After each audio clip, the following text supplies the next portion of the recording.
قطب الدین ایبک کو ہندوستان میں خاندان غلامان کا بانی کہا جاتا ہے، جنہوں نے ایک ایسی سلطنت کی بنیاد رکھی جو آنے والے 600 سال یعنی 1857 میں انگریزوں کے خلاف جنگ آزادی تک مسلمان سلاطین اور بادشاہوں کے ہاتھ میں رہی۔ کیا قطب الدین واقعی ایک غلام تھے؟ تو پھر ایک غلام کو یہ رتبہ کیسے ملا؟ انڈیا کی تاریخ میں قطب الدین کا کنٹریبیوشن کیا ہے؟ دلی میں ہمارے ساتھی مرزا اے بی بیگ کی تحریر پر مبنی BBC ریڈز کے ساتھ میں عمر آفریدی ہوں۔ آپ سن رہے ہیں BBC ریڈز۔ یہ کوئی 850 سال پہلے کی بات ہے۔ سلطان شہاب الدین غوری افغانستان کے شہر غزنی میں اپنے مصاحبوں کے ہنر، عقل و دانش، حاضر جوابی اور شاعری سے لطف اندوز ہو کر ان میں انعامات تقسیم کر رہے تھے۔ انعام پانے والوں میں ایک غلام بھی تھا جو اپنا صلہ پاتے ہی دربار سے نکلا اور سارا انعام ضرورت مندوں میں تقسیم کر دیا۔ یہ بات سلطان تک پہنچی تو انہیں اس فیاض شخص کے بارے میں جاننے کا اشتیاق ہوا۔ شہاب الدین غوری کو بتایا گیا کہ وہ تو انہی کا غلام قطب الدین ایبک ہے۔ اس واقعے کا ذکر غوری سلطنت کے مورخ منہاج السراج نے اپنی کتاب طبقات ناصری میں کیا ہے۔ انہوں نے نہ صرف ایبک کا دور دیکھا بلکہ ان کے بعد سلطان شمس الدین التتمش اور غیاث الدین بلبن کا دور بھی دیکھا تھا۔ وہ لکھتے ہیں کہ محمد غوری نے ایبک کی فراخ دلی سے متاثر ہو کر انہیں اپنے قریبی حلقے میں شامل کر لیا۔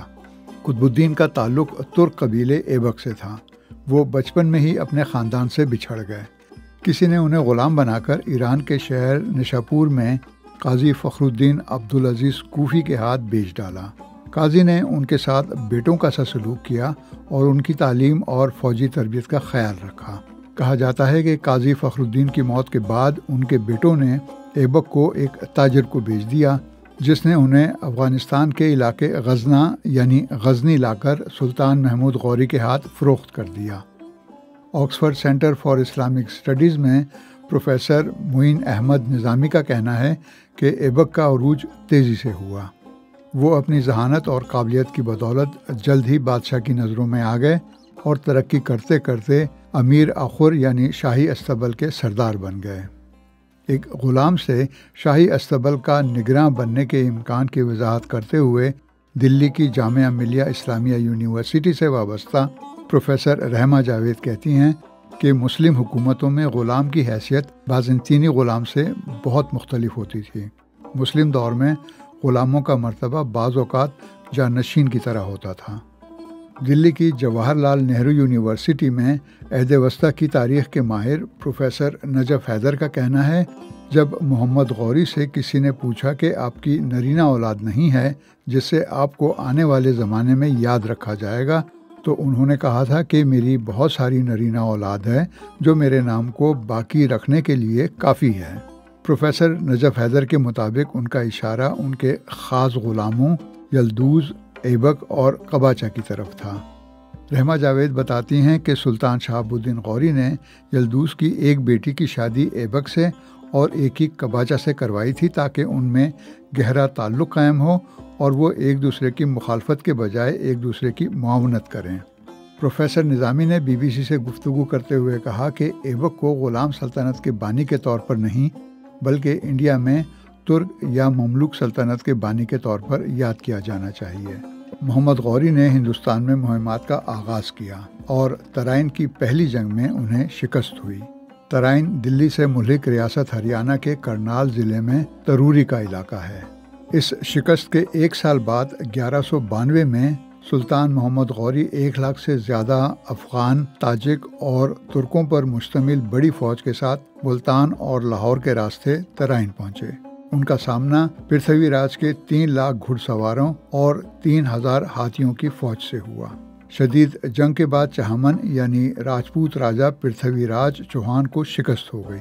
ترائن کی یہی جنگ تھی جس میں قطب الدین نے اپنی صلاحیت کا بھرپور مظاہرہ کیا اور بادشاہ کو فتح ملی۔ سلطان نے قطب الدین کو کہرام اور سمانہ کا کمانڈر بنا دیا۔ معین احمد نظامی کہتے ہیں کہ اس جنگ سے بر صغیر میں ایبک کے سیاسی کیریئر کا آغاز ہوا۔ مارچ سن 1206 میں ایک بغاوت کو چلنے کے بعد غزنی واپس جاتے ہوئے دریائے سندھ کے قریب دھمیاک کے مقام پر کسی نے حملہ کر کے غوری کو قتل کر دیا۔ تاریخ دانوں کے مطابق سلطان معیز الدین محمد شہاب الدین غوری نے کسی کو اپنا جانشین مقرر نہیں کیا تھا، چنانچہ ان کی زندگی میں ان کا جو غلام جہاں جس اعلیٰ عہدے پر فائز تھا اس نے وہاں اپنی حکمرانی کا اعلان کر دیا۔ یوں دلی کے حاکم قطب الدین ایبک، ملتان کے حاکم ناصر الدین قواچہ اور غزنی کے حاکم تاج الدین یلدوز کے درمیان اقتدار کے لیے مقابلہ شروع ہو گیا۔ ایبک کو اپنی فراست اور سیاسی حکمت عملی کے بل پر دوسروں پر غلبہ حاصل ہوا اور 25 جون سن 2006 کو لاہور کے قلعے میں ان کی تاج پوشی ہوئی۔ البتہ انہوں نے سلطان کا خطاب نہیں اپنایا اور نہ ہی اپنے نام سے کوئی سکہ جاری کیا اور نہ ہی اپنے نام سے کوئی خطبہ پڑھایا۔ پروفیسر نظامی کا کہنا ہے کہ ایبک نے یہ اس لیے کیا کہ انہیں آزادی نہیں ملی تھی اور ان کا بطور سلطان قبول کیا جانا مشکل تھا۔ بالآخر 1208 میں وہ غزنی گئے، جہاں غوری کے ایک جانشین نے ان کی آزادی کا اعلان کیا، جس کے بعد انہوں نے سلطان کا خطاب اپنایا۔ سلطان قطب الدین ایبک نے ہندوستان میں اپنی فتوحات کا سلسلہ جاری رکھا۔ انہیں عہد وسطیٰ کے دوسرے مسلمان حکمرانوں کی طرح فن تعمیر کا بھی شوق تھا، چنانچہ انڈیا میں غوری حکومت کی کامیابیوں کی یاد کے طور پر انہوں نے دلی میں سن 1199 میں قطب مینار کی بنیاد ڈالی، جسے ان کے بعد شمس الدین التتمش کے زمانے میں مکمل کیا جا سکا۔ یہ اینٹ سے تعمیر دنیا کا سب سے بلند مینار ہے، جس کی 5 منزلیں ہیں اور اس پر آیات قرآنی کندہ ہیں۔ اس کے ساتھ ہی ایبک نے قوت اسلام مسجد کی بنیاد ڈالی، جس کی باقیات آج بھی قطب مینار کے ساتھ دیکھی جا سکتی ہیں۔ اجمیر کی فتح کے بعد انہوں نے ایک مسجد کی تعمیر کروائی، جسے 2.5 دن کا جھونپڑا کہا جاتا ہے۔ یہ شمالی ہند میں بننے والی پہلی مسجد کہلاتی ہے جو آج تک موجود ہے۔ دراصل اسے جلدی 2.5 دن میں کھڑا کیا گیا تھا، لیکن پھر افغانستان کے صوبے ہرات سے تعلق رکھنے والے آرکیٹیکٹ ابو بکر نے اس کا ڈیزائن تیار کیا۔ یہ 1199 میں مکمل ہوئی۔ اسے ہندوستان میں مسلم طرز تعمیر کا پہلا شاہکار کہا جاتا ہے۔ سلطان بننے کے بعد ایبک زیادہ تر لاہور میں رہے، جہاں 1210 میں چوگان یعنی پولو کھیلتے ہوئے گھوڑے سے گر کر انتقال کر گئے۔ ان کی تدفین لاہور ہی میں ہوئی۔ BBC ریڈز BBC ریڈز کے ذریعے ہماری یہی کوشش ہے کہ BBC اردو کی ویب سائٹ کی وہ سٹوریز جن میں آڈینس کی دلچسپی زیادہ نظر آتی ہے انہیں اور بھی زیادہ لوگوں تک کیوں نہ پہنچایا جائے۔ تو ہم پڑھیں اور آپ سنیے اور اپنے دوستوں اور ساتھیوں کو بھی سنائیے۔